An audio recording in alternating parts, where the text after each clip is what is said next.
Olá, boa noite. Boa noite a todos. Chegou o nosso momento da nossa palestra de terça-feira, do nosso encontro semanal. Aqui estamos para mais uma vez pensarmos e conversarmos um pouco sobre a doutrina. Hoje o nosso palestrante é o Luciano Klein Filho. Ele é historiador, presidente da Federação Espírita do Estado do Ceará e estará conosco aqui hoje para trazer para nós o estudo dele sobre Bezerra de Menezes. O Luciano ele também é escritor e escreveu um livro muito bom, fez um trabalho bem profundo sobre Bezerra de Menezes e vai trazer hoje para a gente aqui o estudo dele. Então eu já vou chamá-lo aqui para a live. Eu já vi que ele já está aqui.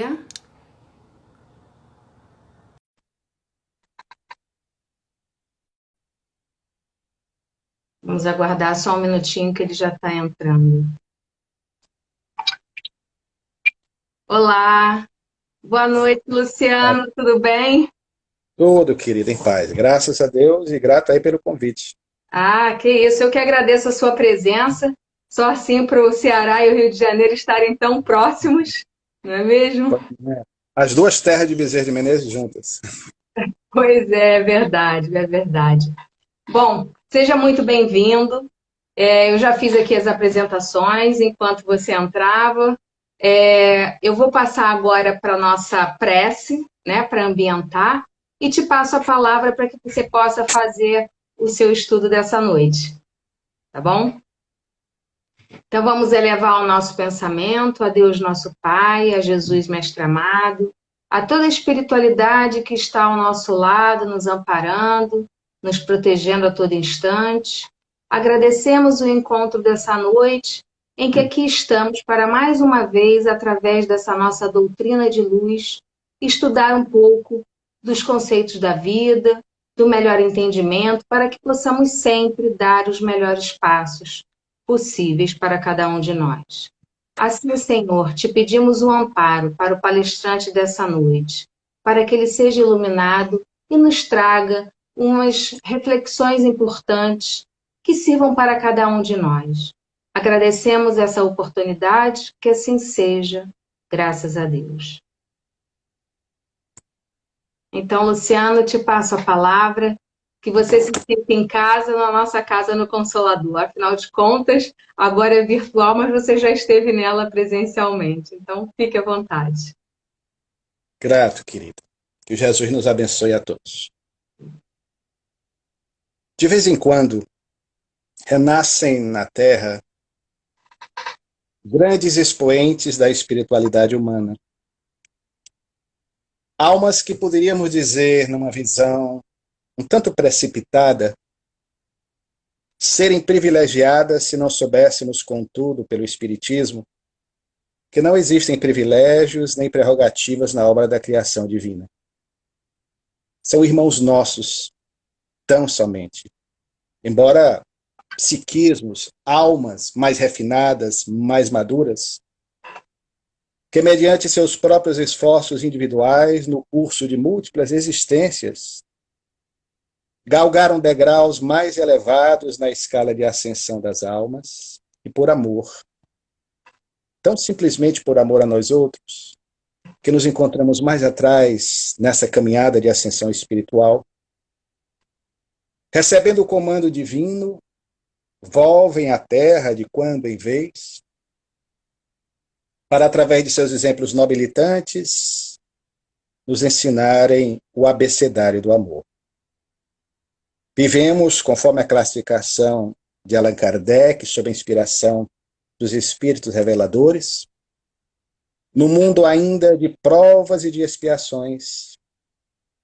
E sabemos que em mundos dessa estirpe, dessa condição, dessa categoria, porque nós não fazemos ainda lucidamente, conscientemente, as opções pelas veredas do bem, pelas trilhas indicadas outrora, há 20 séculos, pelo poeta da Galileia, a dor e o sofrimento acabam se convertendo grandes mestres de nossas vidas, para nos ensinarem um caminho real a serem seguidos.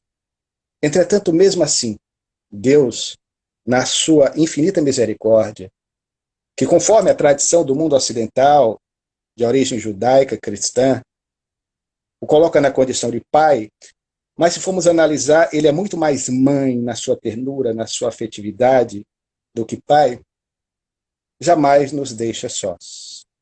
E assim sendo, ele tem enviado à Terra periodicamente, em todos os períodos, em todos os fastos, em todos os erros da nossa história, esses irmãos mais maduros. E que, curiosamente, se assemelham, se pudéssemos metaforicamente, poeticamente dizer, a essas estrelas cadentes que nas noites sombrias, escuras das nossas vidas, passam deixando um rastilho, um ponto de luz, uma trilha luminosa, apontando um rumo a ser seguido. E numa sociedade tão carente de referências como a nossa, no mundo contemporâneo, em que nos preocupamos muito mais com o ter do que propriamente com o ser, quando evocamos a lembrança de almas dessa categoria, dessa condição, dessa estirpe, de alguma forma nos sentimos incentivados ao prosseguimento dessa nossa árdua, porém necessária, caminhada de ascensão espiritual.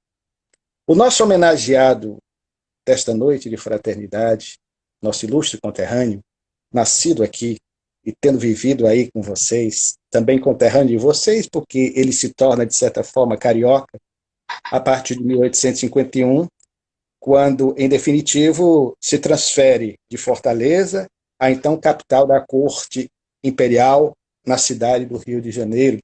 Adolfo Bezerra de Menezes Cavalcante, ele integra o panteão de uma alma dessa categoria. Sobretudo porque essas almas que passam pela terra semeando bem a fraternidade e o amor, elas se diferem da maioria de outras tantas que passam nos mais variados ramos do conhecimento e do saber humanos, porque elas se empenham em viver em plenitude aquilo que creem, aquilo que concebem. Elas vivem o que pregam e pregam o que vivem. Por isso é que suas mensagens de vidas, consubstanciadas na vivência cotidiana do amor, nas relações com as pessoas com as quais elas têm o ensejo de conviver, acabam nos emocionando, nos tocando o coração, fazendo-nos parar um pouco para refletir a respeito da nossa jornada. Por isso é que ele próprio, aliás, do mundo espiritual, pela via mediúnica de uma outra grande alma, o nosso Chico Xavier, diria mais tarde, o venerando médico dos pobres, Bezerra de Menezes: sem as primeiras letras do amor, nós jamais compreenderemos, de fato, o sagrado poema da vida. Quando paramos para nos deter numa leitura do capítulo 17 do Evangelho segundo o Espiritismo, que tem por título Ser Perfeito, quando observamos as judiciosas abordagens de Allan Kardec, notadamente quando faz alusão, no item 3 do referido capítulo, no tópico Homem de Bem, às características do lídimo, do autêntico, do genuíno, do verdadeiro homem de bem, nós podemos constatar que o nosso homenageado da noite de hoje preenche perfeitamente os requisitos de uma alma com essas características. Porque Bezerra de Menezes foi, em seu tempo, verdadeiramente um homem de bem.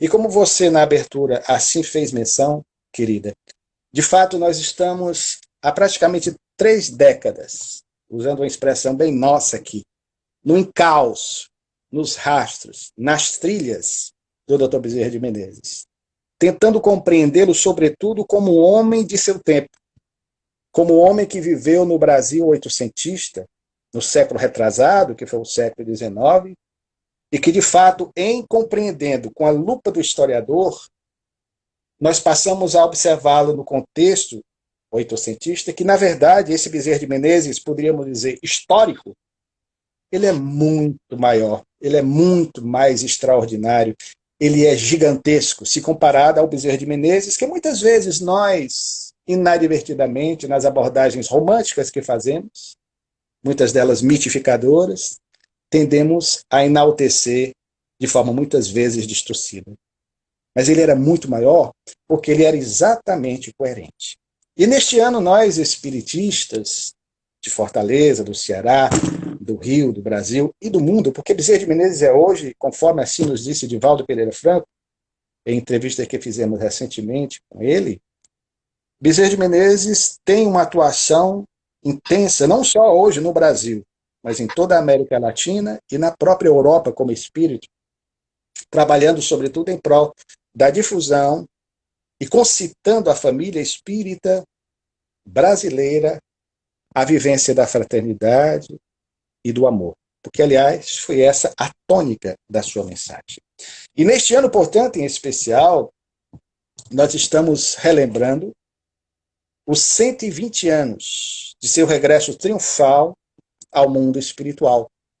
Fato este ocorrido no dia 11 de abril de 1900.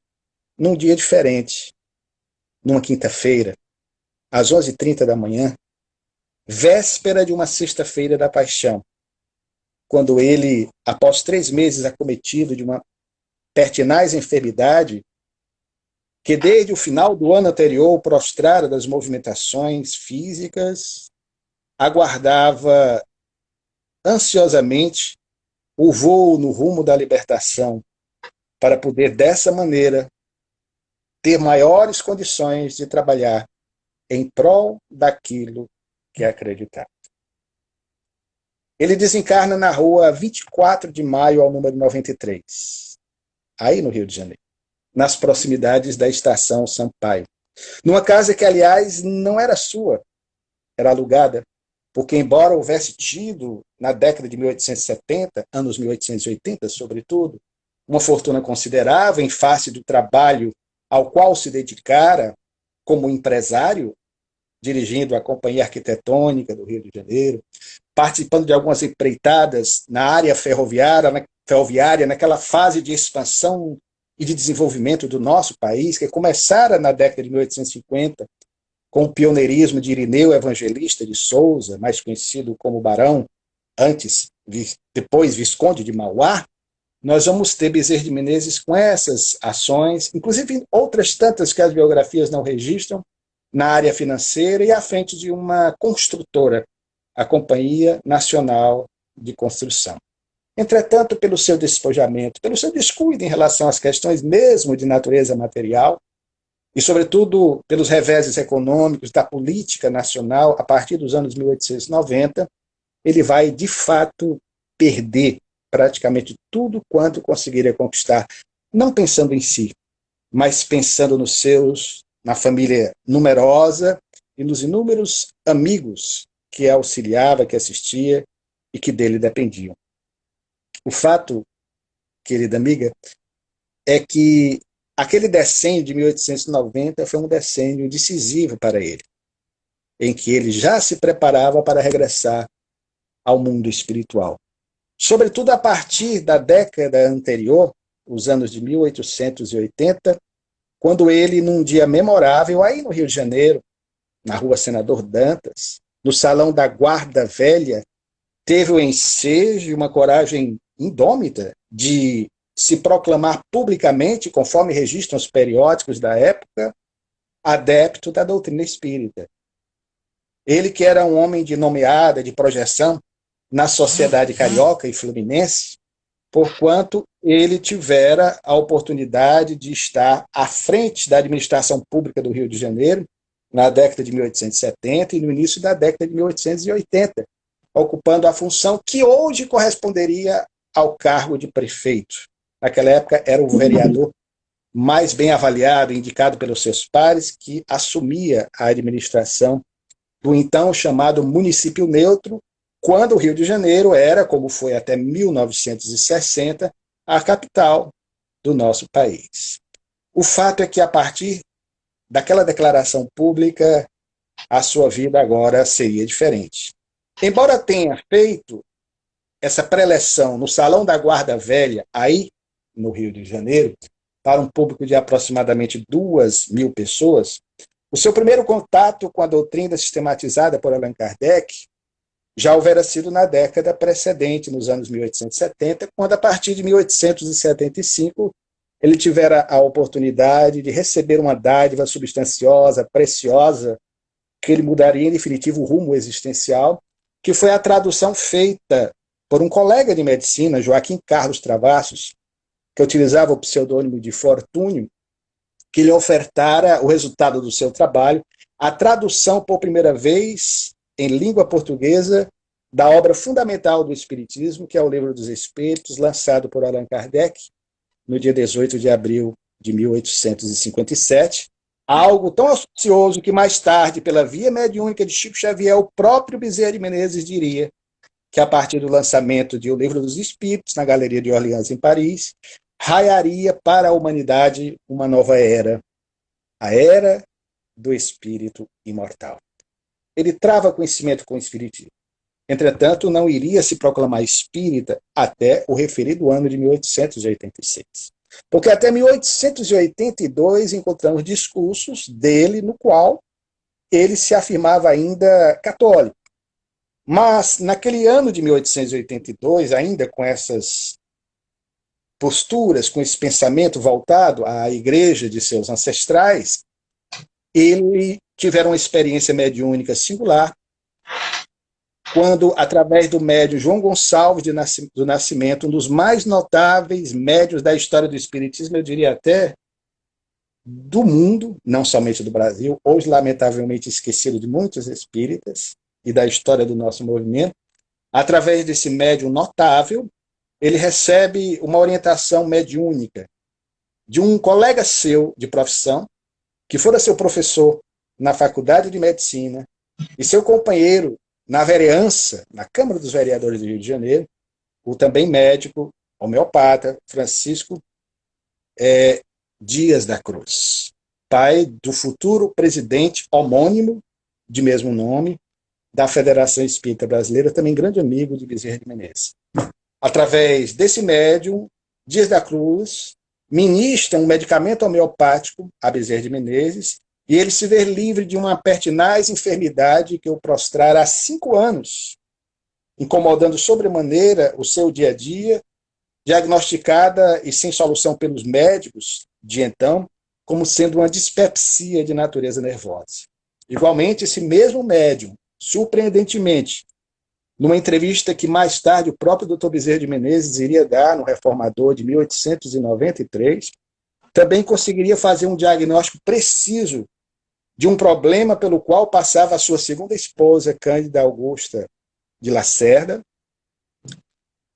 orientada pelos médicos a se cuidar de uma tuberculose, quando o mesmo espírito se manifesta e diz-lhe que o problema não era aquele, mas um problema de origem uterina.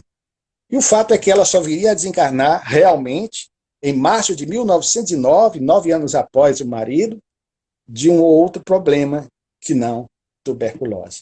A partir de 1882, Anusca, que ele começa, portanto, a ver o espiritismo de uma maneira diferente, para que, em 1886, se declarasse publicamente adepto da doutrina espírita. Mas já em 1883 ele começa a ter relações de amizade com amigos espíritas, inclusive com companheiros que divulgavam através do Reformador, que logo se transformaria no órgão informativo da Federação Espírita Brasileira, quando esta foi fundada oficialmente no dia 27 de outubro de 1883, embora a FEB comemore dia 2 de janeiro de 1884.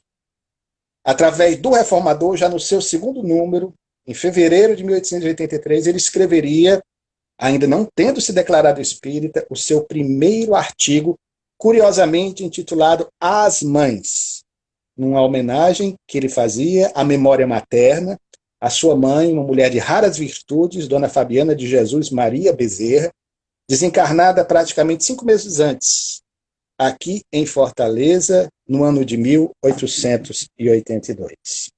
A partir daí ele começa, portanto, a se dedicar de maneira mais efetiva ao espiritismo. Mas, como soa acontecer com essas almas que vêm à Terra de tempos em tempos para nos ensinarem o bem, a fraternidade, o amor, sempre algo que intriga as pessoas, porque muitas vezes pensamos que essas almas peregrinas, missionárias, elas vão ter uma vida de facilidade, de fartura, de abastança, de fama, que nunca buscam.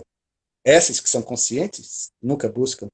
Mas se nós formos analisar a vida dos grandes avatares, usando uma expressão esoterista, ou dos grandes santos da Igreja Católica, Apostólica Romana, essas almas peregrinas passam por provas acerbas, por dificuldades, as mais variadas, não têm vida de facilidade, muitas até, como aconteceu com os cristãos primitivos, como eram chamados os seguidores de Jesus, na fase heróica da implantação da boa notícia, se submeteram aos sacrifícios nas arenas dos ciclos romanos, em holocaustos tétricos, hediondos, terríveis, para demonstrar, através de sua fé inabalável na imortalidade da alma, que a vida não se extingue quando o nosso corpo tomba inerte e vai à sepultura, mas que nós continuamos a viver para uma dimensão além desta que os nossos olhos físicos materiais conseguem divisar. Aliás, a propósito, esta evocação tendo em vista que, antes de ontem, pela tradição da veneranda Igreja Católica, Apostólica Romana, todas as religiões são caminhos que levam ao mesmo fim, que é Deus, claro, desde que você viva em plenitude aquilo que você consegue, que você acredita. Pela tradição da Igreja Católica, dia 1º foi o dia de Todos os Santos. E ontem também, uma data evocativa que nos permite uma reflexão mais detida sobre a vida imortalista que o Espiritismo nos vem trazer como uma realidade, com evidências inequívocas, o chamado Dia de Finados, que na verdade poderíamos dizer Dia dos Iniciados, porque é tão somente uma nova etapa que nós iniciamos quando recebemos de Deus o chamado para regressarmos ao mundo espiritual. Portanto, Anuska, essa década de 1880, a década de adesão pública do Dr. Bezerra de Menezes ao Espiritismo, foi a década da sua existência mais prolífera, em que ele mais atuou, em que ele mais divulgou a doutrina espírita, mas também aquela na qual ele mais experimentou provas acerbas. E vamos justificar. Nas buscas que nós fazemos. A partir de 1880 até o ano de 1889, ele vai ter, aspas, perdas, embora ninguém perca ninguém, mas a separação física de entes amados muito queridos. Em 1880, aqui no Ceará, na cidade de Baturité, desencarna uma prima irmã dele, mais nova do que ele, 9 anos, chamada Maria Ursulina, filha do seu irmão mais velho, Manuel Soares da Silva Bezerra, que desencarna, e aquilo foi um golpe muito grande para ele. Mas o interessante é que nós obtivemos uma correspondência dele ao irmão, falando da desencarnação dessa prima irmã, em que nós constatamos já as primeiras ideias, os primeiros lampejos da concepção dele em relação ao espiritismo, tentando confortar a alma do irmão querido. Em 1881, desencarna Mariano José Machado, o pai da segunda esposa, Cândida Augusta, que, embora sogro, era, na verdade, um grande amigo dele. Inclusive, seu companheiro em algumas ações empresariais anteriormente. Em 1882, conforme fizemos menção, a mãe que ele muito amava desencarna em idade bem avançada. Em 1887, aí começa o calvário pessoal dele. Porque nas pesquisas que fizemos, Anuska, fizemos algumas retificações, algumas correções às biografias existentes. É bastante conhecida a vida do Dr. Bezerra de Menezes por muitas das pessoas que nos ouvem. É sabido que ele se casou por 2 vezes. A primeira delas com Maria Cândida Lacerda Prego, que adota o sobrenome de Bezerra de Menezes. Ele se casa com ela em 1858 e com ela vão ter 2 filhinhos, 2 menininhos. O mais velho, homônimo, chamado Adolfo Bezerra de Menezes Júnior, nascido em 1860, e o segundo filho, nascido em 1862, chamado Antônio Bezerra de Menezes. Só que em março de 1863, em 24 horas, após ser acometida de uma febre tifoide, Maria Cândida desencarna, prematuramente, aos 19 anos. Foi o primeiro grande golpe que ele experimentou. Sozinho, viúvo, sem a presença física da esposa que muito amava, e tendo 2 filhos pequenos para cuidar. Entretanto, com o suporte da família, ele passa por essa vicissitude existencial. Enfrenta com galhardia, embora se constate, conforme ele mesmo narraria mais tarde, um quadro depressivo, embora não se diagnosticava naquela época com os recursos da psicologia ou das ciências psicológicas dos nossos dias, o que era um quadro depressivo, a ideia da melancolia, conforme assim era entendido esse estado da alma. Até que ele lê a Bíblia, busca no livro sagrado as condições necessárias, as forças de que carecia para poder enfrentar e prosseguir na sua luta diária, notadamente seguindo as trilhas da Faculdade de Medicina, onde já se projetava como um grande médico clínico e cirurgião especialista, embora não houvesse especialidades médicas à época, na área da hoje chamada urologia. O fato, querida, é que em 1865 ele se consorcia pela segunda vez com a irmã materna de Maria Cândida, chamada Cândida Augusta, mais nova, mas ele se consorcia com ela, se casa com ela, e dessa segunda e definitiva relação, ele vai ter mais, foi a retificação que nós fizemos, 13 filhos. Uma prole considerável, como todo bom nordestino de seu tempo, honrando a tradição do seu Ceará. Entretanto, e aí é que nós paramos para refletir, desses 15 filhos, e mais uma, aliás, que ele adotaria, filha de uma escrava, que ele vai dar o seu próprio nome posteriormente, isso é maravilhosa a ação do Dr. Bezerra nesse sentido, mas desses 15 filhos, 2 da primeira e 13 da segunda, ele viu partir antes dele 9 filhos.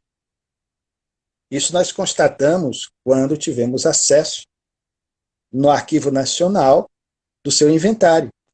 Em 1900, quando ele regressa ao mundo espiritual, só estavam na Terra, desses 15 filhos, 6 filhos. E vejam bem, a desencarnação desses filhos não era talvez como alguém possa imaginar, eles desencarnavam recém-nascidos, o que era muito comum naquela época. É verdade, teve um garotinho de nome João, que sobreviveu poucas horas, mas já tinha recebido dele e de Cândida Augusta o nome de João. Mas eram filhos que às vezes estavam com 25 anos, 22 anos, 23 anos, 9 anos de idade. Filhos já criados, filhos já crescidos.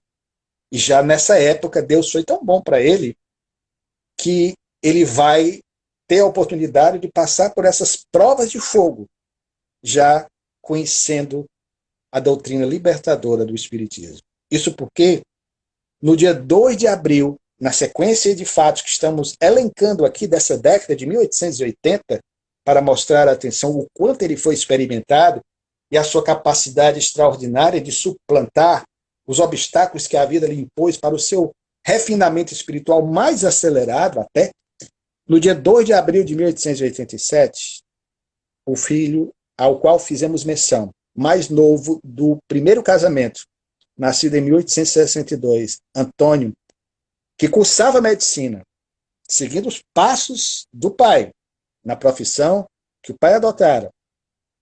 Antônio desencarna aos 25 anos, em decorrência de uma febre tifoide, a mesma doença que ceifara a vida física anos antes da sua genitora. Paz, meus irmãos, 2 de abril de 1887. No mesmo ano, 13 de agosto de 1887, diferença praticamente de 3 meses, a primogênita, ou seja, a filha mais velha do segundo casamento, chamada Maria Cândida, nome dado inclusive em homenagem à primeira esposa, desencarna com 22 anos, em decorrência de tuberculose. Desencarna o garotinho Antônio. E no dia 11 de abril de 1889, curiosamente o mesmo dia no qual ele viria no futuro a desencarnar, desencarna aí no Rio de Janeiro uma menininha linda e encantadora, chamada Cristiana.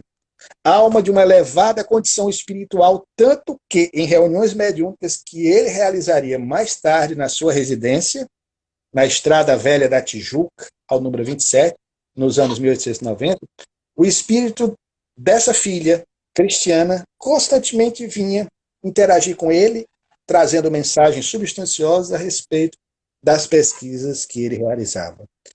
Veja, portanto, que ele foi sendo experimentado. E para completar a década, a Cristiana, portanto, desencarna em 89, e o mesmo João, pequenininho, desencarna no mesmo ano de 1889, um ano antes. Desencarnava aqui em Fortaleza, aos 78 anos, aquele que se convertera no seu segundo pai, após a desencarnação do seu genitor. As biografias registram que o pai do Dr. Bezerra de Menezes desencarnou em outubro de 1851, quando ele estava aí no Rio de Janeiro, no primeiro ano em que estudava medicina na corte.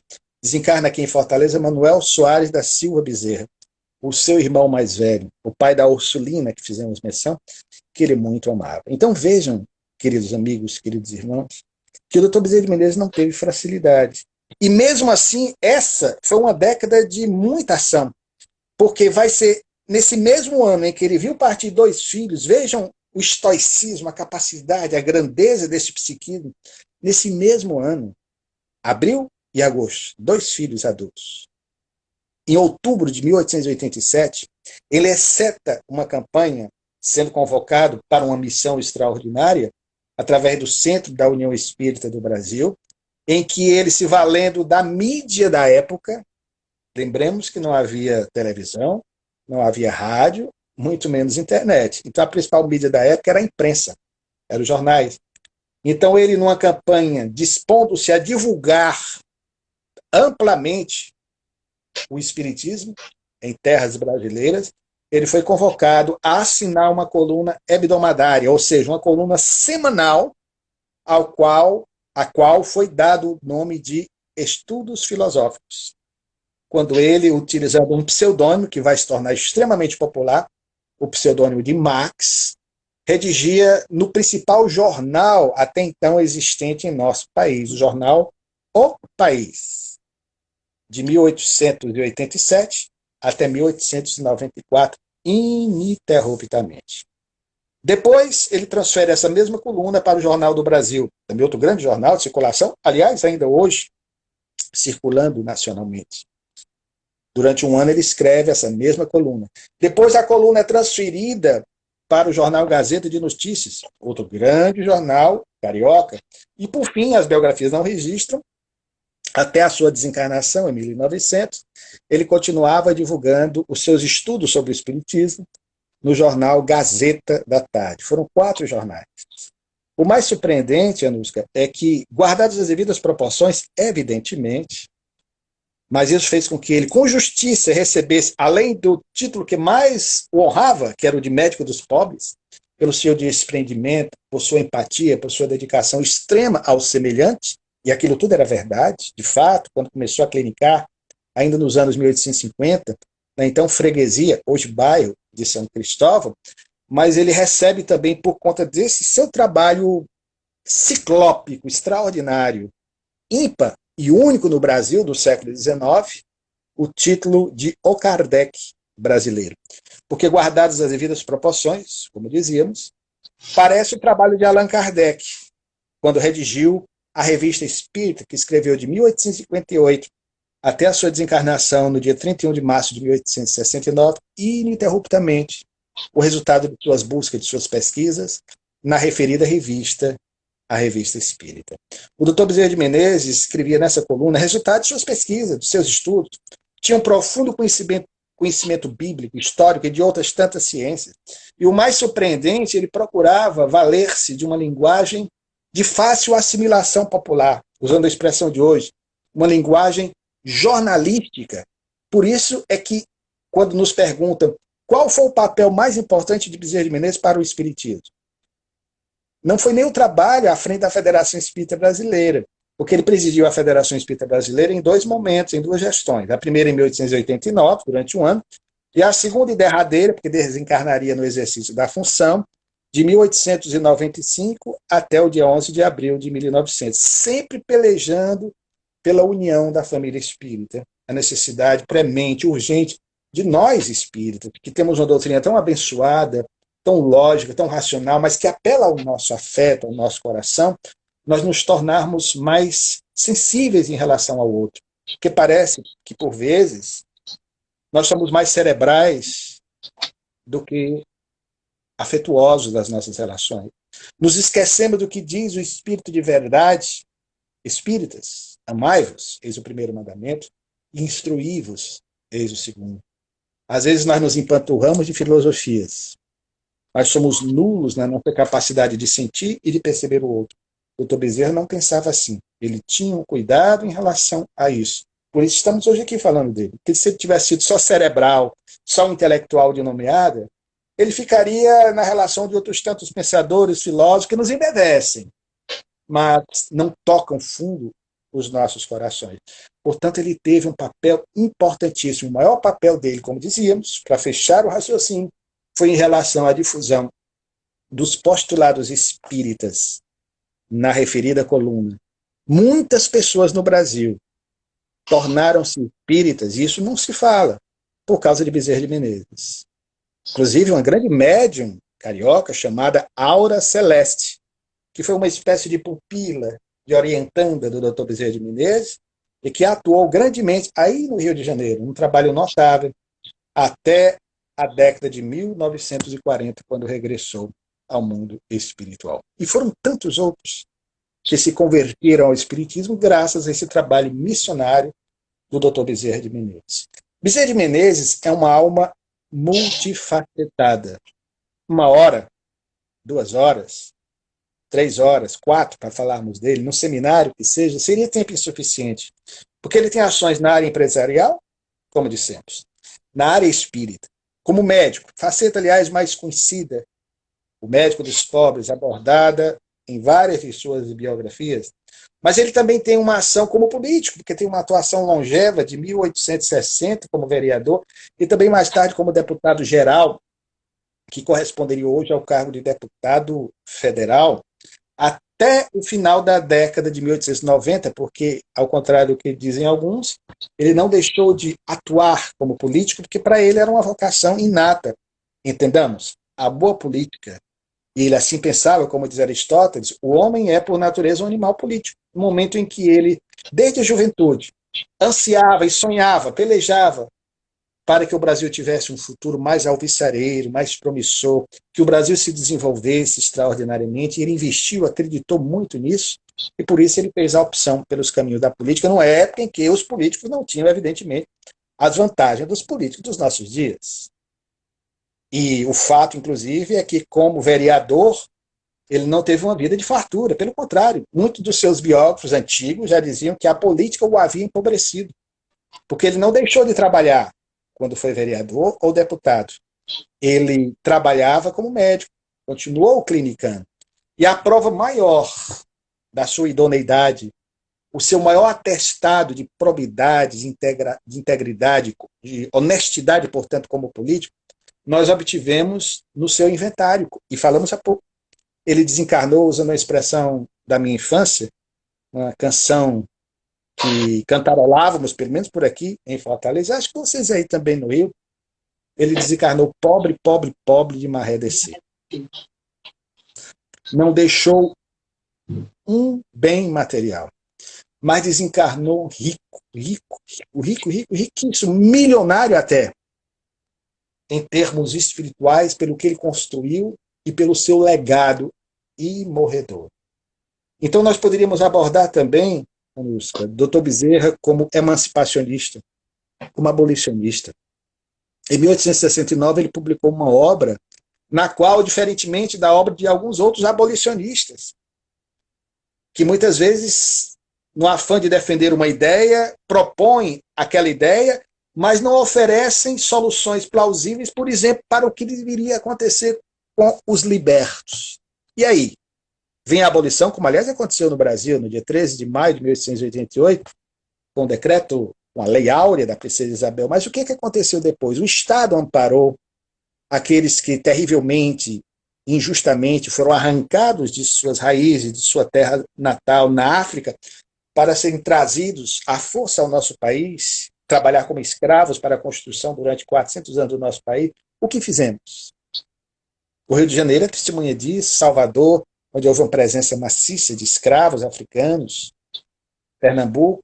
O que fizemos? Abandonados, relegados ao esquecimento, preferimos a mão de obra imigrante, embora também vieram para dar cumprimento a uma missão, fazendo do Brasil um país diferente, um país especial, um país miscigenado. Mas o fato é que houve um descuido das autoridades competentes em relação àqueles que eram libertos. Não lhes davam as condições necessárias. Então, já em 1869, repetindo, a Lei Áurea é de 1888. 1869 são praticamente 19 anos, quase 20 anos antes da Lei Áurea. Ele já propunha uma alternativa, e uma alternativa plausível, mostrando que o Estado deveria, em libertando os seus escravos, organizar escolas, educandários, para abrigar as crianças libertas, os filhos de escravos, para que pudessem ter uma inserção mais justa na sociedade fluminense de então. Olhem a visão desse homem extraordinário. Trabalhou como cientista em várias áreas, foi membro da Academia Imperial de Medicina, foi presidente do Instituto Médico Brasileiro, da Sociedade Auxiliadora da Indústria Nacional, da Sociedade de Geografia de Lisboa, trabalhou como historiador, escreveu várias biografias numa obra intitulada Galeria dos Brasileiros Ilustres, organizada por um francês chamado Sebastião Sisson. Em 1877, escreveu também um livro, um opúsculo, no qual ele dava soluções plausíveis, nunca se esqueceu do Ceará, embora distante, mas sempre o seu afeto, tanto que quando nós lemos os seus romances históricos, muitos deles publicados póstumamente pela Federação Espírita Brasileira, nós vamos constatar o amor que ele tinha pelo Ceará, por sua terra natal, citando várias passagens, várias histórias contextualizadas no ambiente no qual ele nasceu, principalmente na região do Riacho do Sangue, onde ele nasceu no dia 29 de agosto de 1831, na região do Vale do Jaguaribe, no sertão central do nosso Ceará, secularmente martirizado pelas secas inclementes, no espaço físico onde hoje se encontra a cidade de Solonópole e Jaguaretama. Nós vamos encontrar em 1877, portanto, o Dr. Bezerra de Menezes escrevendo um opúsculo no qual ele dava soluções plausíveis, execuíveis, a respeito da problemática das secas. Problema que até hoje, como vocês sabem, assola a nossa gente, o nosso povo, aqui no Nordeste, à época chamado de Norte. Mas o Dr. Bezerra de Menezes, como sonha acontecer com todas as almas e com todos nós, nunca esteve só, nunca ficou desamparado. A espiritualidade sempre encontrou alternativas, condições para que ele pudesse, embora as provas pelas quais passou no início da sua existência, concluir aquele que era o sonho que ele acalentava desde a juventude, de cursar a faculdade de medicina. Dos seus irmãos mais velhos, ele tinha 3 irmãos homens e mais 3 irmãs mulheres. O Dr. Bezerra de Menezes, é pouco lembrado isso, nasceu de uma gravidez de risco, porque a sua mãe, Dona Fabiana, quando lhe deu à luz, ela estava com 40 anos. Imagine, 40 anos. Hoje é uma gravidez que requer toda uma atenção especial. Imagine naquela época. Seus recursos da medicina, no interior da então província do Ceará. Deus deu o suporte necessário para que ele nascesse sem complicações. 3 irmãos mais velhos, bem mais velhos, aliás. 2 seguiram a carreira do direito, o terceiro cursava a faculdade de direito, mas abandonou para seguir a carreira do pai, tornando-se um agropecuarista. Os 2 primeiros, Manuel Soares, o segundo, Teófilo Rufino, e o terceiro, José Joaquim. Chamava todos de manos, de forma carinhosa, afetuosa de se relacionar. Mais irmãs, chamada uma Maria Inácia, a outra Maria de Souza, e uma outra chamada Carolina, que desencarnou prematuramente na década de 1840. O fato é que nós vamos ter o Dr. Bezerra de Menezes querendo cursar a faculdade de medicina. O pai aceitou, e assim aconteceu. Por isso, o deslocamento dele ao Rio de Janeiro, porque naquela época havia 2 opções para se cursar a faculdade de medicina. Ou na Bahia, em Salvador, ou no Rio de Janeiro. Por ter alguns parentes aí no Rio, ele optou pelo Rio de Janeiro. E saiu daqui de Fortaleza, numa quadra invernosa, coisa rara, no dia 5 de fevereiro de 1851, numa quarta-feira. E chegou no Rio de Janeiro no dia 23 de fevereiro daquele mesmo ano. De repente, quem nos ouve pode achar estranho, mas tão demorada era assim a viagem? 5? 23? É. Lembremos que, por razões óbvias, Alberto Santos Dumont, embora não tenha sido ele o inventor do avião, foram os irmãos Wright, norte-americanos, mas não vamos entrar nessa discussão, nem sequer havia nascido. Então, não havia, para rimar, avião, que é o meio de transporte principal para longas distâncias. Não havia ainda as ferrovias, não havia automóveis. Terrestres, só charretes, cavalos, mas não para longas distâncias. Então, os transportes para longas distâncias, sair de Fortaleza ao Rio, eram as embarcações, eram os navios, barco a vapor. Então, ele sai de Fortaleza, 5 de fevereiro de 1851, fazendo o que era comum naquela época também, escalas, vamos usar essa expressão de hoje, em Recife, em Salvador, até chegar no Rio de Janeiro. Há muitas histórias que gostaríamos de aqui lembrar de uma delas, para trazer algo também de novidade, diferente para os que nos ouvem, que demonstram essa ação da espiritualidade na vida do Dr. Bezerra de Menezes. Todos nós conhecemos aquele clássico episódio, já narrado bastante nas biografias mais conhecidas, do misterioso estudante que vem pedir aulas de matemáticas. A expressão é no plural mesmo. Na época era matemáticas, acrescentando, além de matemática, o estudante ia pedir aulas também de filosofia. Aulas particulares, numa época em que ele estava prestes a concluir a faculdade de medicina, mas passando por privações de ordem material.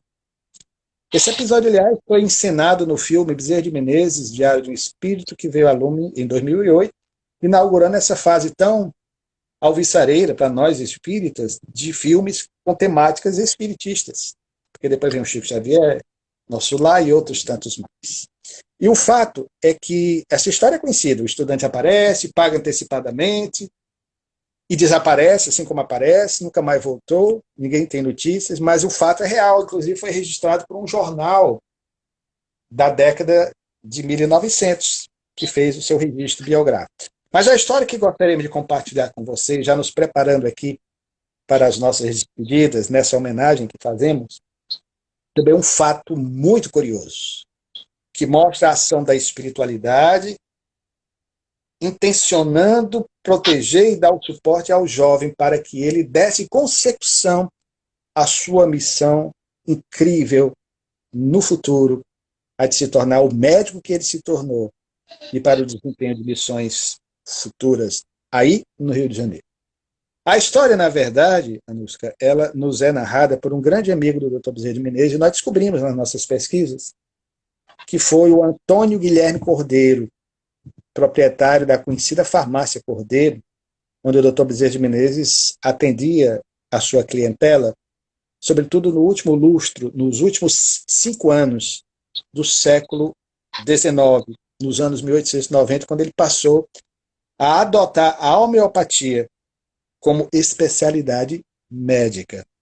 Então ele trabalhava na farmácia Cordeiro, que ficava na rua 24 de maio, ao número 116A, e não na Rua da Constituição, como mais tarde ela ficaria no conhecido prédio que vocês ainda hoje têm aí no Rio de Janeiro. Mas nesse prédio da Rua da Constituição, fisicamente, o Dr. Bezerra nunca esteve. Ele trabalhou até 1900 na Rua 24 de maio, 116A. 24 de maio era a mesma rua onde ele morava. Daí nós entendermos também o porquê dele trabalhar até altas horas da noite, porque numa época em que não havia automóveis, os meios de transporte eram precários, como é que ele varava a madrugada, já que tinha que voltar para casa? Trabalhando no seu consultório. Era exatamente que a farmácia ficava pertinho da sua residência. Então daí se entende por que ele voltava tão tarde. Mas em relação ao fato em si, para fecharmos a nossa reflexão nesta noite de celebração, em que relembramos os 120 anos da desencarnação do Dr. Bezerra de Menezes, ocorrido no dia 11 de abril deste ano de 2020, um ano de tanto aprendizado para todos nós, em face das dificuldades pelas quais nós passamos individualmente e coletivamente, aqui no Ceará, aí no Rio de Janeiro, no Brasil e no mundo, em face dessa pandemia que tem certamente se soubermos tirar as lições de vida, trazido para todos nós ricos ensinamentos. Inclusive um deles, as possibilidades que se ampliam, esta de estarmos aqui interagindo, ligando as pontes Ceará, Rio, Ceará, as terras de Bezerra de Menezes, para falarmos um pouquinho a respeito dele. Mas a história com a qual eu me despeço de vocês, nunca antes foi contada, é resultado de pesquisas que nós fizemos. Quando ele chegou no Rio de Janeiro, conforme dissemos, para cursar a faculdade de medicina, ele alugou uma casinha que ficava na rua Mata Cavalos. A rua era assim chamada porque literalmente ela matava cavalos, porque era uma rua muito arenosa, e quando dava algumas chuvas ficava aquele lamaçal, e como o meio de transporte principal eram cavalos, puxando charretes ou conduzindo determinadas pessoas, às vezes o cavalo pisava em falso, a pata torcia, e aí tinha que sacrificar o animal, infelizmente. Então ele dispara na direção de uma casinha que ele havia sido alugada por um parente, por um amigo. Ele próprio descreveria mais tarde essa casinha, uma casinha ajardinada. Ele se aloja, ele se acomoda, e em seguida ele dispara na direção da faculdade de medicina para efetuar a matrícula, que ficava à época, a faculdade, na rua Santa Luzia, nas proximidades do chamado Chafariz das Marrecas, aí no Rio. Qual não foi a sua surpresa, no entanto, quando ele chegou por volta das 16h30 e a faculdade havia fechado as suas portas. Ele até quase que se desespera, porque tinha vindo de tão longe, era o último dia de matrícula, chegou em cima da hora, a porta estava fechada, e aí o que fazer? Diante dessa situação, não lhe restava outra alternativa.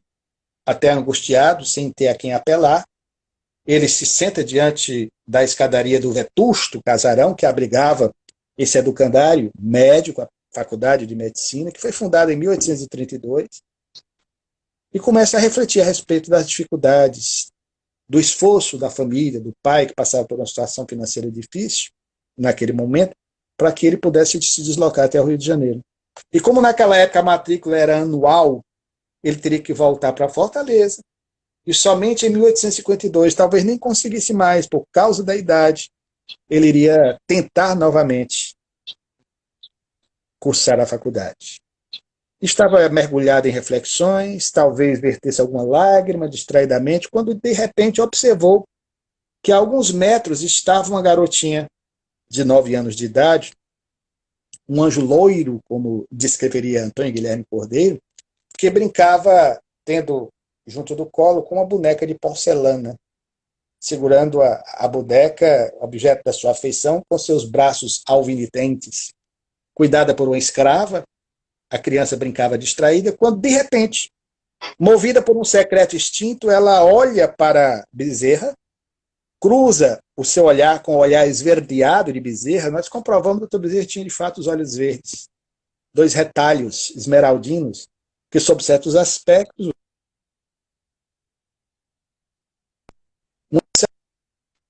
dos verdes mares bravios do seu Ceará, da sua terra natal.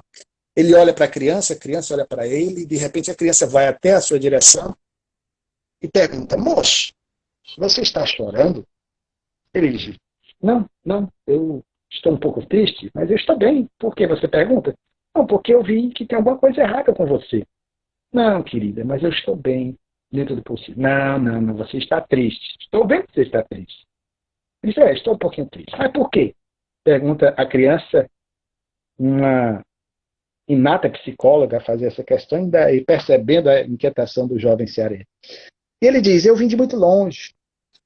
Eu vim do norte do Brasil.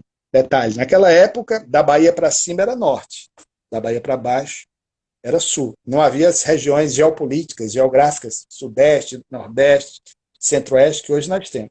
Então eu vim do norte, eu vim do Ceará. Mas por que você está triste?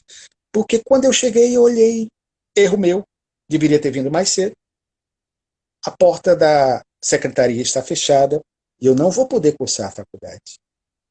E ela disse: não, mas não vai ficar assim. Dê-me cá a sua mão. Segura a mão do rapaz, o rapaz toma um susto. O jovem Adolfo é conduzido quase que à força por aquela menininha de 9 anos, e a menininha segue na direção de uma porta contígua da lateral do prédio, e o puxa para dentro. Diz, venha comigo, venha comigo. Ele diz, não, mas eu não posso entrar, essa porta aí não tem autorização. Venha comigo, venha. Ela prossegue, insiste, e ele vai acompanhando, seguido da escrava, que cuidava da criança, e ela pendura a boneca aqui no ombro, vai levando, por um longo corredor, e ele fica um tanto assim, meio inquieto, assustado, aquela cena inusitada, e de repente observa ao fundo uma porta com os dizeres Sala do diretor Zé Martins da Cruz Jobim, que era uma figura de nomeada, um cirurgião conhecido no Rio de Janeiro e no Brasil inteiro.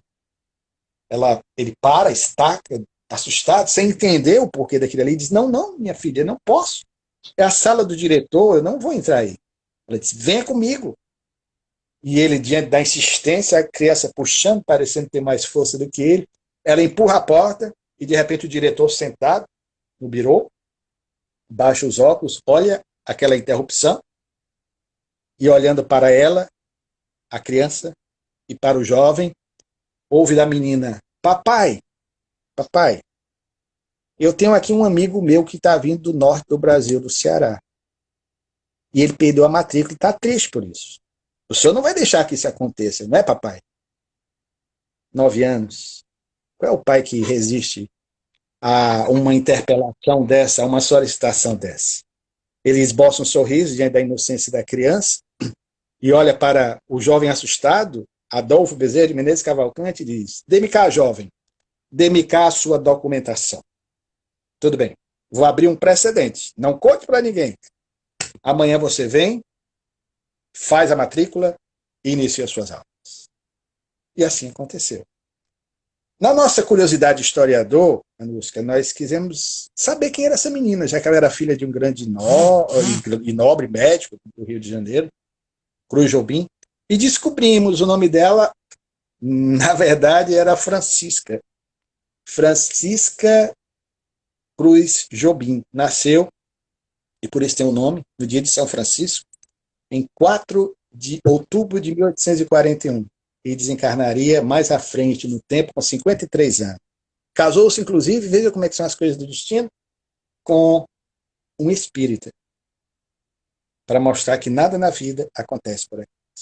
Querida, agradeço de coração a paciência de todos vocês. Eu sei que uma palestra, uma exposição biográfica, uma narrativa com esse teor, às vezes torna um pouco cansativo, mas como homenageado, o foco, o móvel da nossa exposição é uma figura que você, eu, todos nós que nos ouvem, amamos. Ele até parece mais amado aí no Rio do que aqui pela família espírita cearense, já senti isso, às vezes que eu estive no Rio de Janeiro. Queríamos, sendo pontuais, agradecer a ternura, o carinho, o convite que vocês nos fizeram. Deixe meu abraço aí para o Gerson Sertini, que é uma pessoa que eu amo profundamente, digo sempre, foi amor à segunda vista. Ele está aqui com a gente escutando. Mande um abraço carinhoso para ele. E ao nosso Eduardo Guimarães, se oportunamente vocês puderem falar, foi o responsável também por me apresentar a vocês. Contem comigo sempre o que precisarem. E fica aqui o carinhoso abraço virtual, por enquanto, do irmão da terra de Bezerra de Menezes. Grato pela atenção, paz e bem. Nós é que agradecemos a sua presença. Realmente, a biografia de Bezerra de Menezes, ela é, no mínimo, inspiradora, né? Quando a gente estiver nos momentos de dificuldade e olhar para uma trajetória dessa, a gente até se anima e pensa que tem que ter força para seguir. Então, é um prazer enorme a gente poder estar aqui escutando esse estudo todo que você fez para a gente. E fica o convite para, assim que terminar essa situação toda de pandemia, você vir ao Rio e estar presencialmente na nossa casa. Será uma alegria. Eu agradeço muito. Vou fazer uma prece para que possamos encerrar. Pai amado, de infinita luz e de misericórdia, agradecemos a noite de hoje. Tantas histórias boas para a gente. Tanta coisa que pode servir para nos inspirar, para que tenhamos a força necessária de sempre seguir à frente na nossa trajetória. Que os percalços da vida passem e que possamos crescer, porque com certeza essa é a vontade do nosso querido Mestre Jesus e de Deus nosso Pai. Agradecemos assim, Senhor, esse encontro da noite de hoje e que possamos sempre estar juntos em Teu nome. Que assim seja, graças a Deus. Graças a Deus. Então, que possamos ficar em paz. E mais uma vez agradeço a presença de todos que estão aqui com a gente e que possamos seguir em paz na nossa noite. Obrigada. Boa noite. Obrigado a você. Tchau, Tchau, querido. Um até a abraço grande. próxima. Se Deus quiser. Se Deus quiser.